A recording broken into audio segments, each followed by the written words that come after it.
नमस्कार दोस्तों, आज हम सुनेंगे हरिशंकर परसाई द्वारा रचित निबंध प्रेमचंद के फटे जूते। तो आइए सुनते हैं इस निबंध को। प्रेमचंद का एक चित्र मेरे सामने है। पत्नी के साथ फोटो खिंचवा रहे हैं। सिर पर किसी मोटे कपड़े की टोपी, कुर्ता और धोती पहने हैं। कनपट्टी चिपकी है, गालों की हड्डियां उभर आई है, पर घनी मूछें चेहरे को भरा भरा बतला रही हैं। पाँव में कैनवस के जूते हैं, जिनके बंद बेतरतीब बंधे हैं।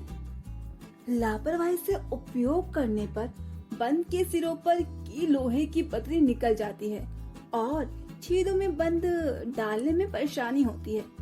तब बंद कैसे भी कस लिए जाते हैं।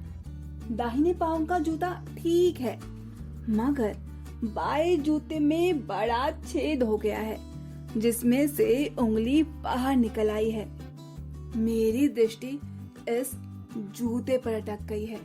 सोचता हूँ, फोटो खिंचवाने की अगर यह पोशाक है तो पहनने की कैसी होगी? नहीं, इस आदमी को अलग अलग पोशाकें नहीं हो सकती। इसमें पोशाकें बदलने का गुण नहीं है। यह जैसा है वैसा ही फोटो में खिंच जाता है। मैं चेहरे की तरफ देखता हूँ।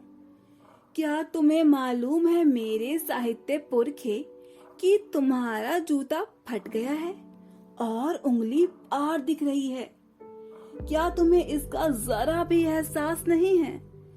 जरा लज्जा, संकोच या छेप नहीं है? क्या तुम इतना भी नहीं जानते कि धोती को थोड़ा नीचे खींच लेने से उंगली ढक सकती है? मगर फिर भी तुम्हारे चेहरे पर बड़ी बेपरवाही, बड़ा विश्वास है। फोटोग्राफर ने जब रेडी प्लीज कहा होगा, तब परंपरा के अनुसार तुमने मुस्कान लाने की कोशिश की होगी।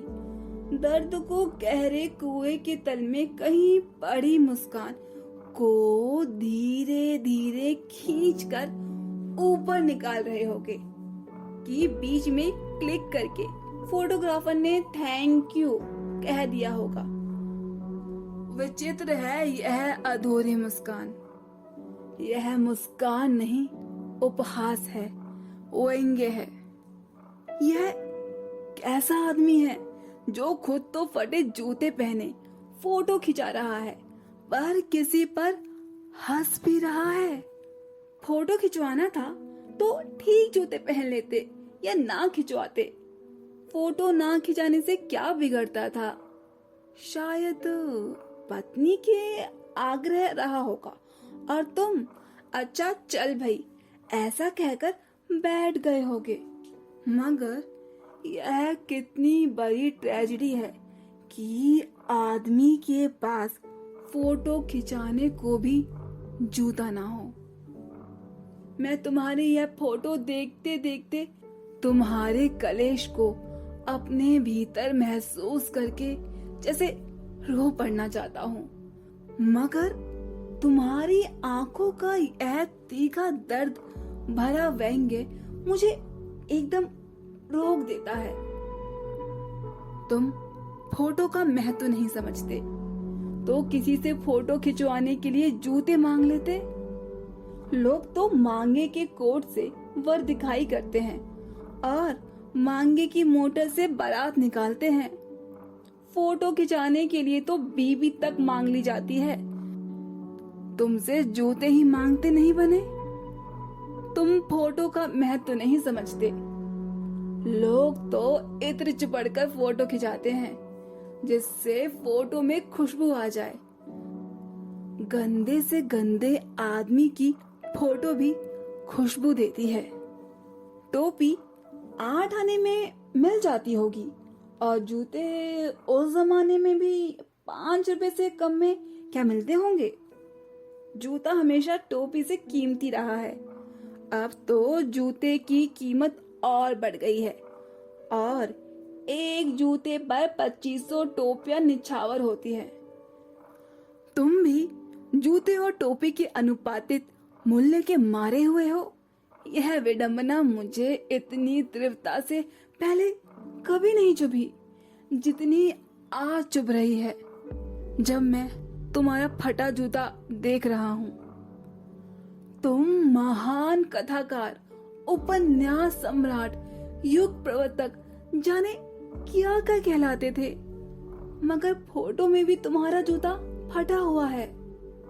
मेरा जूता भी कोई अच्छा नहीं है।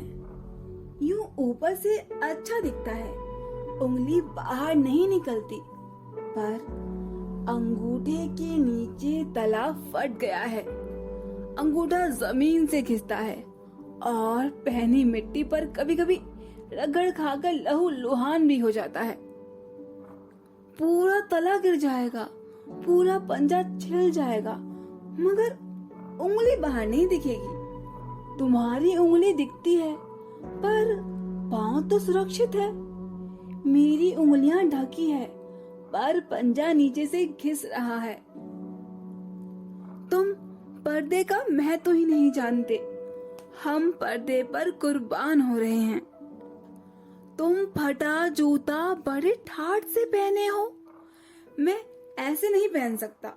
फोटो तो जिंदगी भर इस तरह नहीं खिंचाऊं, चाहे कोई जीवनी बिना फोटो के ही छाप दे।